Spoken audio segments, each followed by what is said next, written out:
Bismillahirrahmanirrahim.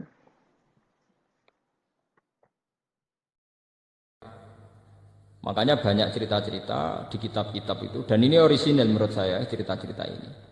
Turune wong alim iku luweh ibadah timbang ibadahe wong bodoh. Itu maksudnya bukan masalah turu be ibadah kok apik turu mboten. Ada pola ibadah yang salah, nggih. Ada pola ibadah yang salah. Misalnya begini ya, contoh yang paling nyata ya. Wong bodoh itu kadang ora roh dur, pepe seneng salat ngame ning masjid salat. Tapi sekali mlebu omah, "Dek, sarapanku wis mateng. Endi gedang gorengku, Mang?" Niku kula ngaji teng Yogya tak bulan baleni. Sehingga kenangannya anak istri itu bapak nak teko iku mangan. Cah cilik roe kenangane sampean, pokoke anggere bapak teko iku mangan, bariku glegeken, bariku rokok. Padahal wong saleh tenan, nek nang masjid ya qobliyah bak dia apa ae dilakoni.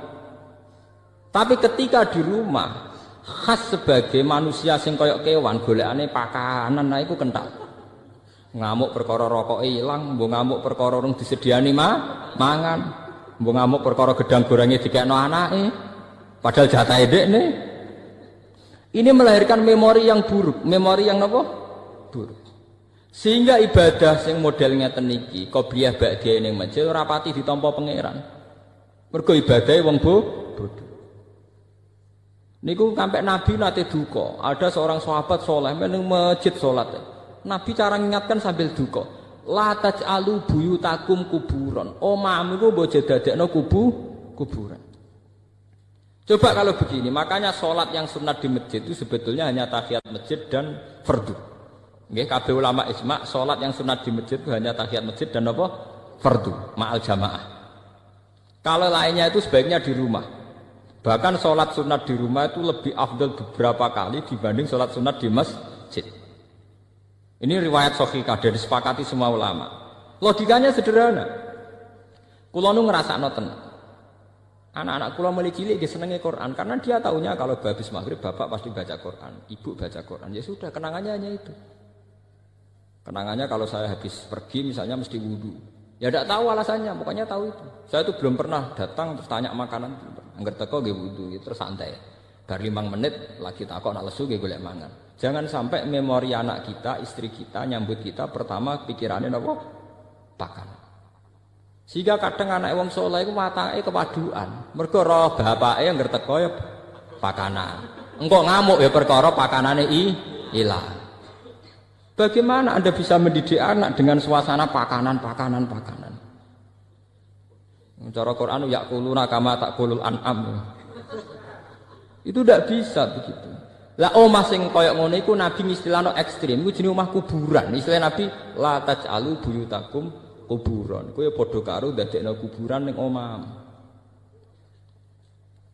Lho Nabi niku kula niku nggih. Kula niku masih urip modern. Artinya modern misalnya jagane sesuk kula nggih gadah sakniki. Itu sudah modern. Tapi kula tetap tawakal. Artinya ngeten. Kan beda nggih. Nggih niki rungokno tenan. Misalnya saya tanya istri saya, "Dek, sesuk masak apa?" Artinya memori makanan itu dimulai tanya jam 8 malam. "Dek, sesuk sarapan apa?" Malam itu sudah ada memori. Akhirnya bojoku mikir, "Sesuk masak apa ya? Sop apa pecel apa sambel?"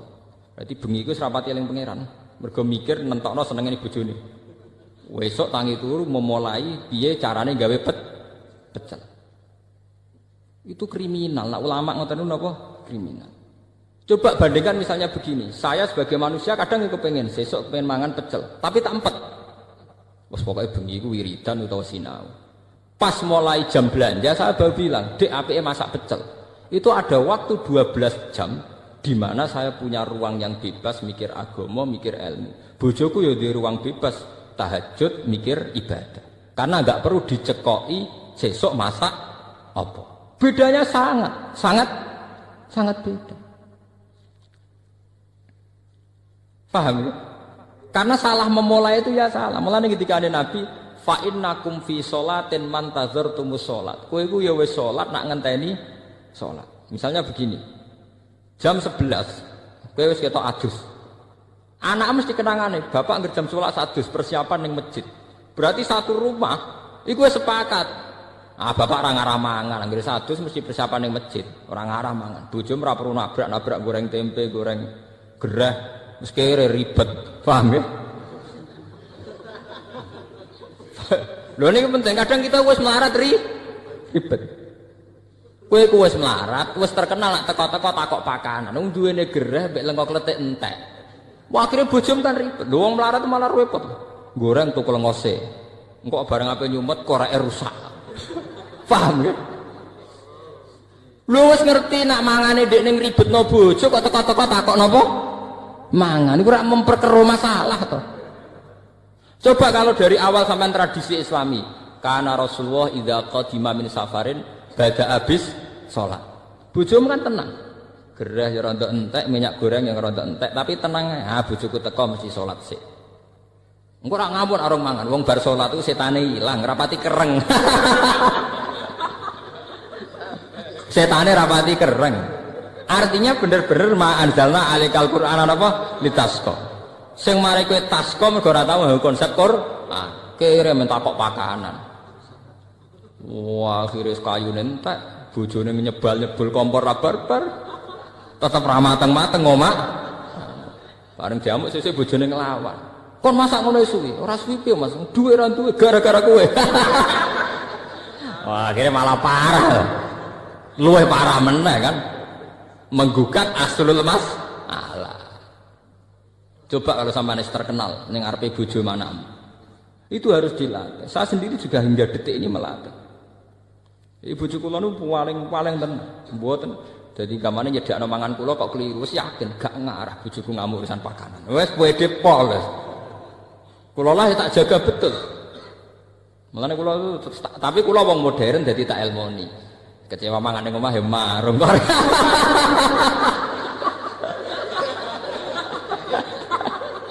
Kok repot. Tapi yang penting kan menjaga harmonisasi keluarga.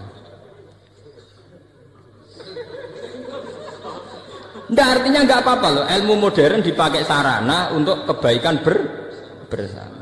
Daripada ke ngamuk bojo perkara tempe hilang, ya sudah. Kau sholat, mau ana sing kurang, ya tuku ber selesai. Toh kowe tuku ning warung bagian ibadah. Wong kuwi warung ya niate kerja. Kowe nyenengno wong kerja. Allah yang seneng. Mbah kula nu senengane marung, bapak kula senengane marung, nate kula tangkleti. Cara ulama itu kan marung kadang pantangan, tapi nak bapak kula, mbah kula termasuk guru kula ge seneng marung, tak takoki. Wong gawe warung iku apik-apike wong. Artine ndekne melawan cara mendapat rezeki secara jalan pintas. Mulane Kanjeng Nabi itu menghormati betul wong kerja. Ketika Nabi ditanya ibadah terbaik itu apa? Jawab Nabi amalur rajul biyadihi. Orang bikin warung itu artinya melawan mencari rezeki lewat prostitusi. Orang bikin toko itu artinya melawan mencari rezeki lewat maling dan lewat jalan pintas. Maka proses-proses perdagangan ini menurut Islam semuanya dianggap ibadah. Karena sama saja melawan bentuk nyari rezeki lewat jalan pintas. Tapi kita kadang sebagai kiai itu bodoh. Nganggep wong di warung kedunya. Wong di toko gede napa? Kedunya. Cek seneng ya monis wong liya gitu. Nunggu tenang, Nabi piyambak itu memberi apresiasi penghormatan yang tinggi. Nabi ketika ditanya ibadah terbaik itu apa? Amalur rajul biyadihi. Nabi pernah ditanya ayul kasbi atyab qol amalur rajul biyadihi wa kullu bai'in mabrur. Semua perdagangan itu ibadah. Kula nate teng pertemuan niki awal-awal cerita, kenapa semua perdagangan ibadah? Wong melarat dikei kadang isin, mergo merasa tidak memberi apa-apa. Tapi nak sampean duit 100 juta terus mergawe niku tetep barokah. Rezekine nyiprat ning supir ya barokah. Ning gone tengkulak nggih napa? Barokah. Ning karyawan nggih napa? Barokah. Engko nek kowe mblegedu duwe satpam ya barokah bagi keluarga napa? Satpam. Sehingga Nabi itu penghormatannya itu tinggi sampai dimasukkan yang terbaik dari kalian itu yang melakukan tijarah, perdagangan secara baik. Karena akan melahirkan sistem ekonomi, sistem ketahanan napa? Kehidupan. Jadi kadang-kadang kita jadi kiai ku latah, angger mergawe dianggap napa kedunya. Lantar kula nu anggere esuk nganti sakniki teng pasar. Kula tunjukno bahwa ndak keliru orang menganggap kiai ning pasar ku elek. Kula anggere esuk ning pasar jajan. Angger kepen apa ya tuku, seneng tuku mangrem, gampang. Bojo ora kangelan aku ya seneng selesai. Kadang didramatisir, wong wedok nak masak sing lanang ora mangan niku tersinggung ngene. Lah mari sing lanang ya tersinggung, sing wedok tersinggung. Wong perkara mangane kok tersinggung. Tersinggung krana pangeran ya kenek to. Tersinggung nek perkara gedangku, gedang. Paham ya kula baleni malih iki. Kenapa ibadahnya orang bodoh itu kadang dianggap salah? Karena kadang begitu itu tadi kejadiannya. Orang menghabiskan suasana religius di masjid, di rumah sama sekali enggak kebagian. Sehingga teko masjid ijek nganggo serban, kambine cek takwa. Ndi Bu mangane? Wis ngerti aku teko mangan ra disiapno. Kambine takwa omongane kok setan. Paham ge? Tempe hilang ngamuk, bareng sajadah hilang ra ngamuk. Artinya yang terkait agama ora tersinggung, tapi nak terkait weteng napa? Tersinggung. Paham ya? Ini contoh ya betapa kadang ibadah wong bodoh dianggap parah karena kadang ya begini ini kejadiannya. Begitu juga adat Jawa. Adat Jawa jare nek ana tamu sing ramah mbek tangga sing ramah. Akhirnya ambek tuamu ramah, simpol pitik disugono tamu, sayap disugono tamu. Anake ape mek sithik. Goblok, nggo tamu. Artinya apa? Apike dintekno ning wong liya, anake mau keduman sifat elek. Nak kula mboten cocok. Kula ditamu nggih tak hormat, anak nggih tak hormat. Nak ning Jawa walian, misale kula dadi kiai utawa dadi bos utawa dadi wong lanang. Cepet dedek masak, iku ana tamu. Goblok tamu wis lak mulai nang mateng. Kowe kok ngekeki mangan tamu iku umpama entuk ganjaran. Iku mbok akeh ndi mek dosane kenyentaki bojo. Paham? Misalnya ke kiai sekejadiannya ngoten, kiai kadang nyentai santri, ini mergo kon kesusu hormat tamu. Umpama hormat tamu iku ibadah, tapi ambek ngomak ngamuk iku mbok akeh ndi dosane, paham? Lah ini namanya kebaikan sing dientek-entekno. Ambek tamu alus tok, gamane tamu untuk ndoket tok. Sing dikongkon untuk ri tok. Lah iku ora oleh cara Islam, kudu seimbang. Tugale mau ning masjid. Masjid untuk sholat fardu, untuk qobliyah, untuk ba'diyah, untuk deresan Quran. Bareng tok omah, bakasane gedang goreng, njuk kopi, njuk teh. Dadi omahe tersinggung. Cara tanah sing ning omah napa dadi ya cah amen bakas gedang goreng wek. Makanya Nabi dawuh, kesunatane sholat iku gonta-ganti nggon.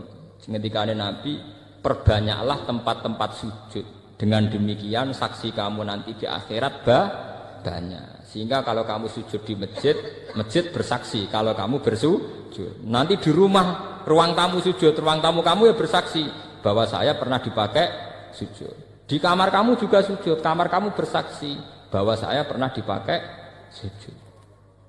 Nah ini pentingnya ngawang alim. Maksudnya ini kalau cerita, kenapa kadang ibadah yang bodoh dianggap salah. Orang kok salah ibadah boten, kadang ora roh dur, paham ya, ora roh napa? Dur. Ngoten lho Mas, mboten ibadahnya gak apik wong ibadah. Tapi akibat dari salah kaprah ini melahirkan tradisi sing jomplang. Hormat tamu berlebihan ning jero sentak-sentak. Nang masjid religius kok malaikat sekali tok omah koyo setan. Lah iku yang dianteni Nabi itu enggak boleh. Sampai Nabi ngislano la taj'alu buyutakum napa kuburan. Omah iku aja dadekno napa kuburan. Nah, kalau kita sudah bisa begitu, pasti ma anzalna alikal Qur'ana napa litas. Lane sakniki dilatih. Kula pun nglatih pada diri saya. Misalnya sampean pengen masak sesuk apa, jangan bicarakan malam ini, nunggu sampai besok. Itu Nabi detak. Nabi punya luar biasa. Mulane kula percaya tenan Nabi Muhammad nabi, percaya tenan. Detak. Lho Nabi nu mboten nate tangkret sesuk ana sarapan ta ora? Sehingga sampai menjadi hukum fikih, poso sunat itu ora perlu niat dinepno. Nggih, poso sunat itu ora perlu nginepno napa? Niat. Kejadiannya sederhana. Logikanya gampang. Dalilnya itu Kanjeng Nabi anggere esuk lagi takok. Cara mriki nggih 6:30, wektu duha 6:30. Sah. Ana sarapan. Mboten enten ya Rasulullah. Jare Nabi ya enak jare. Idzan asubu. Nek ora tak pangan ya tak poso sah. Sampai jadi hukum nak poso sunat orang perlu nih. Itu tidak mungkin terjadi pada sampean karena bakas mulai maghrib sesuk ana sarapan ora wis serah. Ngoten lho. Artinya kesimpulan dari cerita itu betapa Nabi tidak bakas di malam harinya. Andai kan dibakar kan sudah tahu, paham ya? Pantes. Kejadian orang arah terulang kanggo sampean. Mesti wis roh dene. Kere ta ora sesuk wis roh. Tapi resikonya itu tinggi. Kalau sampean ngerti ora di dhuwit sesuk roe bengi, iku bingungnya mulai bengi. Lah nek ora roh kan mulai esuk lagi bingung. Kan lebih singkat, bingungnya lebih apa? Singkat. Jadi ajaran Nabi itu yang membahagiakan, mempersingkat kebingungan. Loh, tadi terapi tenan lho. Kalau ngaji tak niati jagongan, ini terapi tapi tak warai.